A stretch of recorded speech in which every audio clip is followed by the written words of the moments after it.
Hello students, in this session I will be covering Annamalai University's MBA first year subject Organization Behavior. In this session I will be covering lesson 13 to lesson 16. Okay, now lesson 13. Lesson 13 is leadership. What do you mean by leadership? Leadership is one of the most important aspects in an organization, because without proper leadership the organization cannot move forward. So leadership gives direction to the employees of the organization on what to do, when to do, how to do, where to do, whom to be done, etc. Okay, definition. Although many definitions of leadership could be cited, the most would depend on the theoretical orientation taken.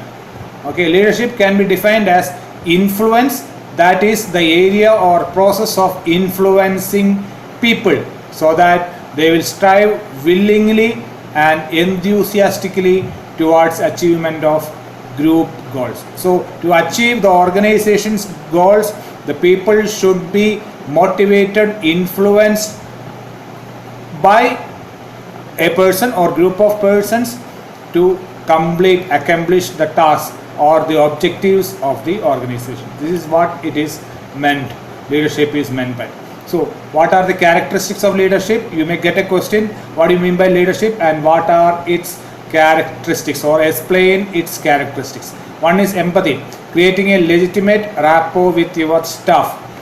Consistency, being a consistent leader will gain you respect and credibility.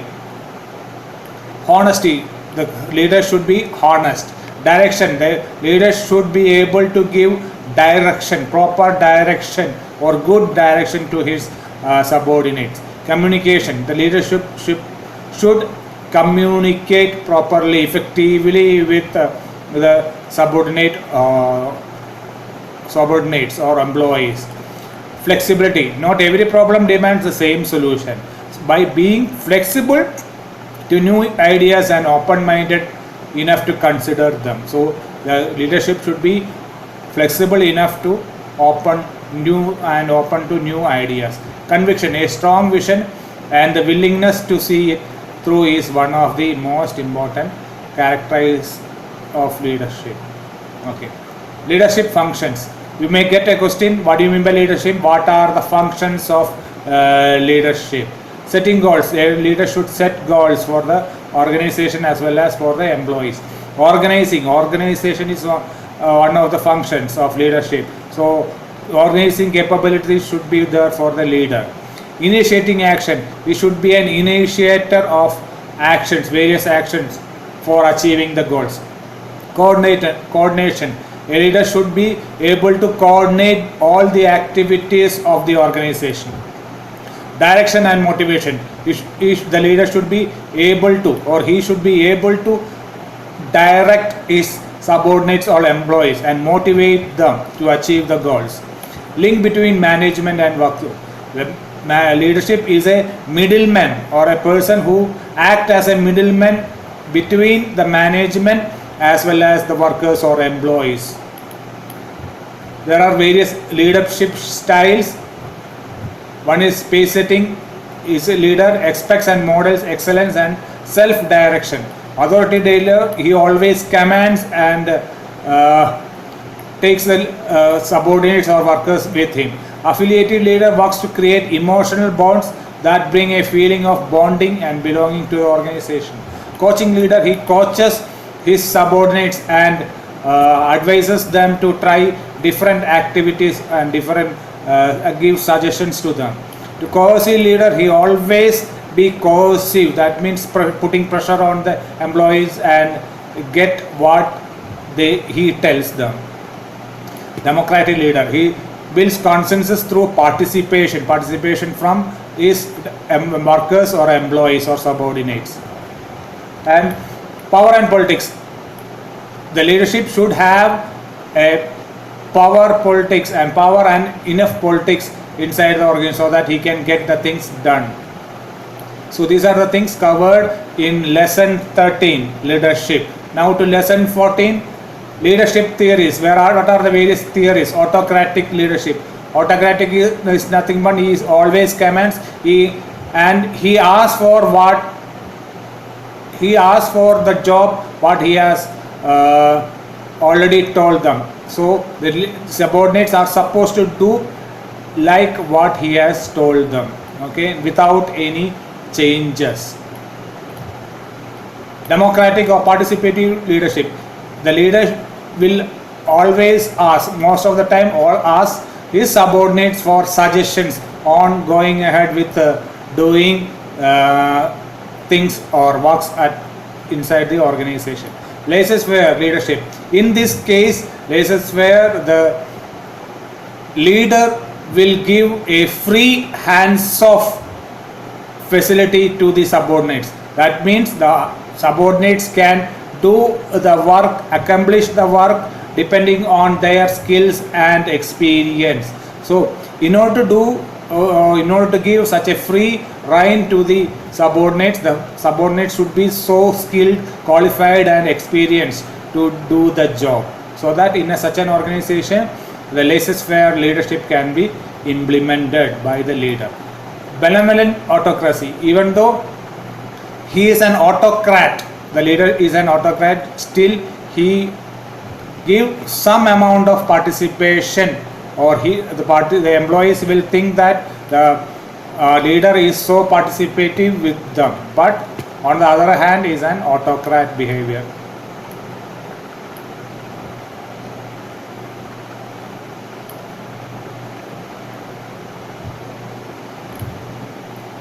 Okay, attributes of leadership can be following 4 types. Directive leadership. The leader gives various directions and how to accomplish a task or work. Supportive leadership. The leadership will give supportive suggestions and consideration to the employees. Participative leadership. As I said earlier, the leader will ask for suggestions, ideas, etc. from the employees and for doing the job. Achievement oriented leadership. The leadership will always support or improve or ask for employees help and assistance, so that and promote them to achieve the task. So the performance of the employees will be at the topmost level, so that the employees can feel good about the organization and the leadership. Okay, these are the things covered in lesson 14, leadership theories. Now to lesson 15, motivation. What do you mean by motivation? It's a term, motive is behind this, and motivation may be defined as a planned managerial process or activity. The managers motivate the employees or stimulate the employees to get more work or more effort from them, okay, which stimulates. It's a planned managerial process which stimulates people to work to the best of their capabilities. So in order to extract good work or best efforts from the employees, the managers will do such an activity by providing them with motives which are based on their unfulfilled needs. Okay, motivation can be just a pat or a promotion or a increment or a transfer or something like that. So it can be any kind. Characteristics of motivation. Motivation is a psychological phenomenon. Motivation is a continuous process, ever continuous process. Managers used to do it. Motivation is caused due to anticipated perceived value from an action. There are unsatisfied needs for a person, that means especially employee. So manager will motivate the employees to get this done. Okay. Importance of motivation for high level performance. High level performance from the employees, motivated employees. Low employee turnover and absenteeism. When employees resign from the organization, it's known as employee turnover. So in order to stop employee turnover, the employer or the manager employees motivation or guides or motivate employees. Or absenteeism, or to curb absenteeism, the manager will use motivation or motivation techniques. acceptance of organization change. If there is a change happening in the organization, in order to accept that organization change by the employees, the leader or the manager attempts through motivation. Organizational image. To improve the organization's image, motivation is a guiding factor.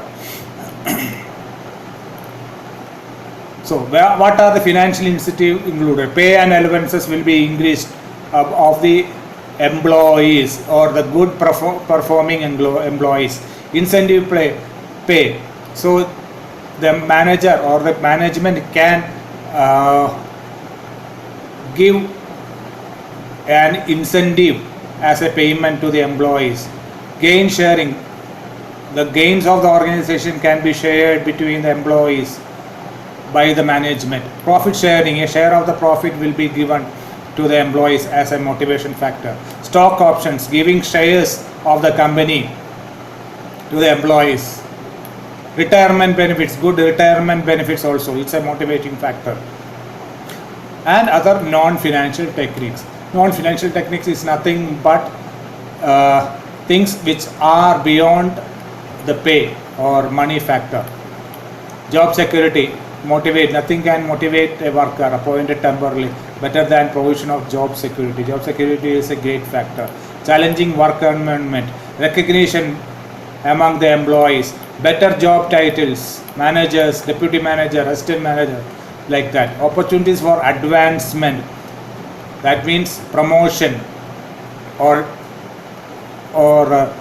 a much needed transfer for the employee. Empowerment, giving more power to the employee in his work. Competition, there should be a competition between two employees for a coveted position. So promote healthy competition. Job rotation, from one job to another, chances for the employees. Lead by example. Leaders should demonstrate the attitudes, values and actions and mindsets they want among their staff. Encourage the use of humor and creativity. Treat your people as human beings, as not as machines. Okay, these are the things covered in lesson 15, motivation. You can expect a question. What do you mean by motivations? What are the various motivation techniques? What and other details? Characteristics of motivation, importance of motivation, functions of motivation, etc. So now to lesson 16, motivation theories. What are the various motivation theories? First one is always Maslow's need hierarchy theory. So physiological needs, safety needs, security needs, social needs, esteem needs, self-actualization needs. These are the needs from lowest level to the high level of self-actualization every human being is required to achieve or attempted to achieve. So when each and every step from the bottom level is achieved, he or she tries to go to the next level. Now Herzberg's motivation, hygiene theory, okay, or two-factor theory, or X and Y theory. So there are various motivational factors and maintenance factors. Okay. Next is the McGregor's theory, X and Y. So there is also always a negative and a positive theory for X and Y.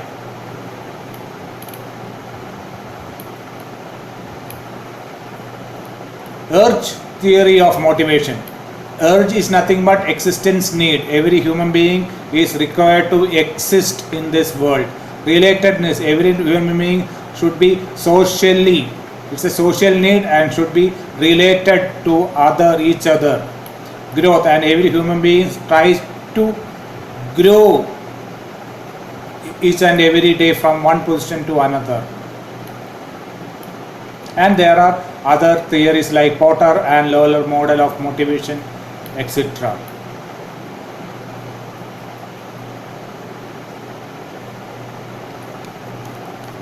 These are the things covered in lesson 16, motivational theories, and of which Maslow's need hierarchy theory, theory X and Y, Herzberg's two-factor theory, etc. are most important. We may get a question regarding this. Explain the various motivational theory or Maslow's need hierarchy theory. apart from other questions.